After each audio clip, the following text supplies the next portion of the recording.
సరే నేను గంభీరంగా మౌనంగా చూస్తున్నా. నేను కొడితే వట్టి కొట్టు నాకు అలవాట్లేదు కదా.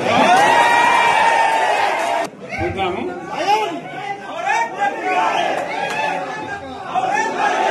నా రోజులు కానీ అన్నట్టుగా నేను చూస్తా ఉన్నా. కానీ మనోళ్ళందరూ కూడా ప్రతిపాదిస్తున్న ఏంటంటే ఒక సంవత్సరం జరిగిపోయింది. సంగమేశ్వర ఆన్నే పన్నది, బసవేశ్వర ఆన్నే పన్నది, పాలమూరు ఉత్పత్తుల పథకం ఆన్నే పన్నది, కాళేశ్వరం అట్లా ఎండబెడుతున్నారు. ఇవన్నీ అన్యాయాలున్నాయి. కాబట్టి ఫిబ్రవరి నెలాఖరులో ఒక పెద్ద బహిరంగ సభ పెట్టాలి, ఇలా కథ చూడాలి అని జరుగుతూ ఉంది.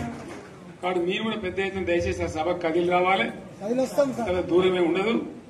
ఆ రకంగా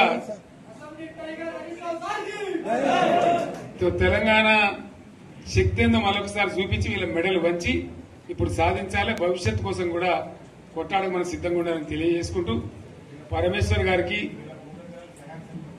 అంతటి లోకమంత్రం ఇది. ₹1,00,00,000 భూమి ఇప్పుడు 50 లక్షల కట్టలేదు.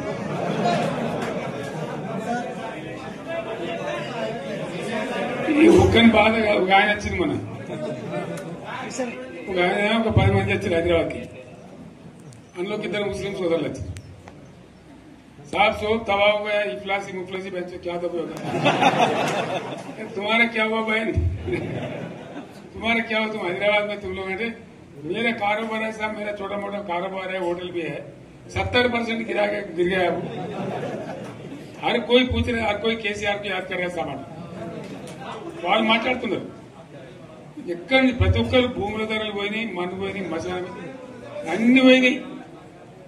ఎంత మంచిగా 4 ఎకరాల రైతు నేను 4 కోట్ల ఆసానని అనుకుంటుండే. అంత ధీమా ఉంది. ఎంత బాగుంటే హైదరాబాద్ నుంచి అడిగితే కూడా వచ్చి మనం ఇయ్యకపోదాం భూములు డిమాండ్ పెరగానని. అంత బ్రహ్మాండంగా మారుమూల ప్రాంతంలో కూడా 40 లక్షలు 50 లక్షలు ఎకరానికి ఉండే. అటువంటిది సగానికి సగం పడిపోయి మొత్తం నాశనం చేశారు. వీళ్ళు ఇట్లే వదిలిపెడితే ఇంకింత నాశనం అవుతుంది. కాబట్టి మనం కొట్లాడాల్సిందే. నేను ఇంకొక మాట మీకు చెప్తా. ఎలక్షన్లలో నేను మస్తుగా చూసిన 50 ఏళ్లలో పార్టీలు గెలితే ఓడితాయి. ఇంత మాయలు ఏడాది లోపలనే కాంగ్రెస్ పార్టీ దొరికితే కొడతాం రానంత గొప్పగా.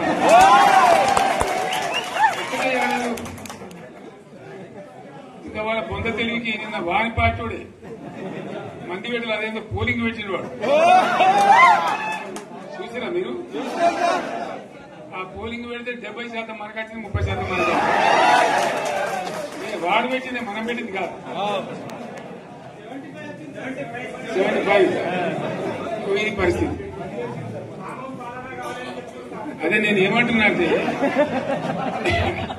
ఫామ్ హౌస్ అంటే ఏముంటది, వారి ఉంటది, మాకు ఉంటది, అల్లం ఉంటది. కాంగ్రెస్ వాళ్ళు ఎంత మంచి చేస్తే పారబడి తవ్వచ్చు కూడా లంగత. దీన్ని ఫామ్ హౌస్ అని మనం బదనాం చేసి అంతే కదా. నేను ఏమంటున్నా అంటే అన్ని మబ్బులు వీడిపోయినట్టు ప్రజలకు అన్ని తెలిసిపోతున్నాయి. మంచి ఏంది, చెడ్డ ఏంది, ఏం జరిగింది అన్ని ఇంకా ఘోరమైందని చెప్తున్నా. వీళ్ళ తెలివితక్కువతనానికి ఏమైంది? నిన్న మొన్న రిపోర్ట్ వచ్చింది. Comptroller and auditor general of India అని కాగ్ అంటారు దాన్ని. కాగ్ రిపోర్ట్ వచ్చింది. పోయిన సంవత్సరం మన గవర్నమెంట్ లో వచ్చిన ఆదాయం కంటే 13,000 కోట్ల రూపాయల ఆదాయం తగ్గిపోయింది. ఇంకా మార్చి పోయేవరకల్లా ఇంకో 3-4 కోట్ల అంటే 15,000 కోట్ల ఆదాయం పోతుంది. మన గవర్నమెంట్ ఉన్నప్పుడు ప్రతి ఏడాది 15,000 కోట్లు పెంచుకుంటూ పోయింది. చెప్పేసుకుంటూ పోయింది. ఏడాది 10 నుంచి 15,000 కోట్ల ఆదాయం పెరిగేది మన టైంలో. అంత జాగ్రత్తగా మనం వ్యవహారం చేస్తాం. ఇలా ఉల్టా 15,000 కోట్లు పడిపోయింది. ఇంకా వాడేమిస్తాడుగా,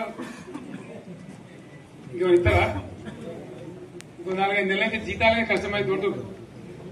అందరు పెండింగ్ పెట్టి రిటైర్ అయిన దొరుకుతారు పైసలు మీరు చూస్తారు కదా పేపర్లలో. సో ఆ విధంగా రాష్ట్ర ఆర్థిక పరిస్థితిని కూడా దివాలా తీయించారు. ఇవాళనేం కాదు, 100కు 100% ఇప్పటికే ప్రజల నిర్ణయానికి వచ్చారు. డెఫినెట్ గా రాబోయే గవర్నమెంట్ మనదే అని అనుమానం కూడా అవసరం లేదు.